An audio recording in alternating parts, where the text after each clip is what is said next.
Hello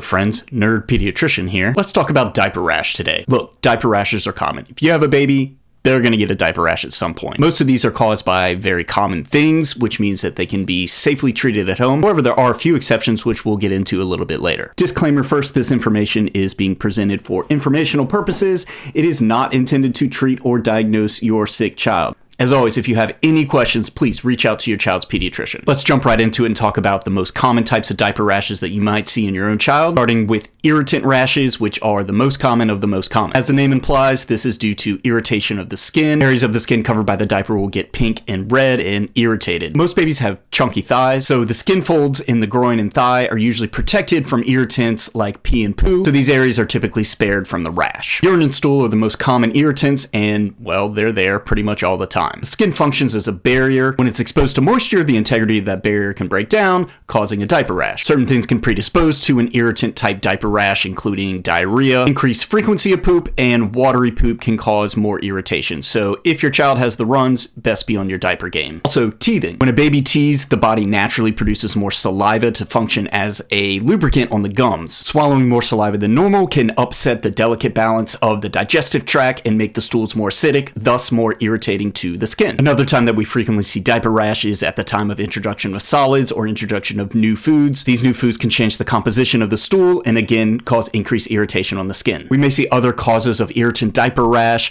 for instance in kids with really sensitive skin or an eczema. Their skin can be affected by ingredients in certain wipes or in particular diapers. Changing brands can help sort this out, but you have to give it a couple of weeks to see if there's actual improvement. The next type of diaper rash that we commonly see in the office is a yeast or fungal rash. This is caused by a yeast called Candida albicans that can normally reside in our GI tract. However, sometimes the balance between this organism and other microorganisms in the GI tract can be disrupted. For instance, if your child is taking antibiotics, this allows for overgrowth of Candida albicans, which can start multiplying on the skin and wreaking havoc. This type of rash is typically angrier looking than the typical irritant diaper rash. You'll see bright red or sometimes shiny lesions with very sharp borders. Sometimes we'll see little red bumps beyond those borders. We call those satellite lesions. Now look, Candida loves wet spots. So in this rash, we typically do see it in the skin folds of the thigh and groin. In fact, that's usually where it starts and then spreads from there. Most yeast diaper rashes will need to be treated with a topical antifungal. In severe cases, you can see skin breakdown, oozing, or bleeding. Now, as bad as this rash can look, the good news is that medicine typically helps pretty quickly and you'll see quick resolution within 2 or 3 days of starting. Next up, we have bacterial rashes. Now, quick science lesson, we all have bacteria that live on us and inside of us. Like I mentioned earlier, the skin functions as a barrier. These rashes typically develop after there's some irritation on the skin, which allows for these bacteria to set up shop and cause an infection. The most common of these is going to be something like impetigo, which is caused by staph and strep species. You'll see small little yellow pus bumps. Sometimes they're oozing some nasty fluid, or you can see like a yellow crust on them. You want to see your child's doctor to verify the diagnosis and likely start a topical antibiotic treatment. There are other types of bacterial diaper rashes. Typically, these are more severe and fortunately less common. If you notice blisters or oozing or bright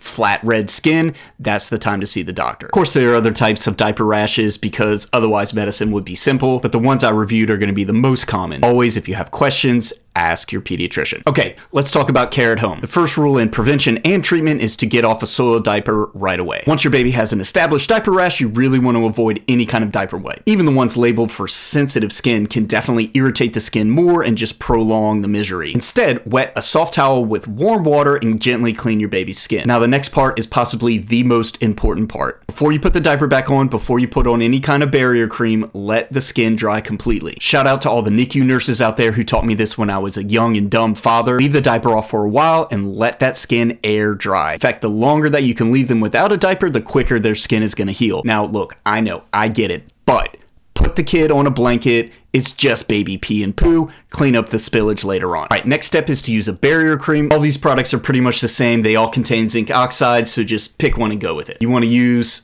a lot. Cover the whole diaper area with whatever kind of barrier cream that you're using. And top tip, if your kid does have a yeast rash and has been prescribed a topical antifungal like nystatin or clotrimazole, you can put the barrier cream on top of the antifungal cream definitely helps. Okay, tips to prevent diaper rashes from developing in the first place. Number one, you want to change the diaper frequently. Anytime there's a soiled diaper, you want to get it off their skin as soon as you can. Also, and it may seem counterintuitive, but you don't want that diaper to be too tight. You want a little bit of looseness around the legs to allow for some airflow, also to prevent chafing. If your baby's prone to getting diaper rashes, look, just use a diaper cream every time. And finally, use a highly absorbent diaper. Look, cloth diapers are great for the environment, which really speaks to me as a climate anxietist. However, cloth diapers are not nearly as absorbent as the disposable ones. So if you're using cloth diapers, consider changing temporarily to a disposable diaper if your kid has a diaper rash. Last thing, when to see a doctor. There's no exact set of indications that I can tell you, but these are some general things to follow. The most important thing is to follow your gut. If your intuition tells you that something's not right, always see your child's pediatrician. Okay, so if you're not seeing improvement in the diaper rash after 2 to 3 days after the treatment that we discussed, or if your child seems to be in a lot of pain, or if they're ill appearing, certainly if your child has a fever along with their diaper rash, or if your child has peeling skin, oozing skin, sores, nastiness, yes, see your doctor. Finally, if you have concerns for a yeast rash or a bacterial rash, you'll also need to see your doctor to make the diagnosis and to start treatment. Remember that diaper rashes are common and just come with having a baby. Most are benign and will resolve with conservative treatment at home. However, if you have questions or concerns, please don't hesitate to reach out to your pediatrician. Speaking as a doctor, I will never look sideways at a mom that brings in her child for a concern. Thanks so much for watching. I hope you have a great day. Nerd Pediatrician out.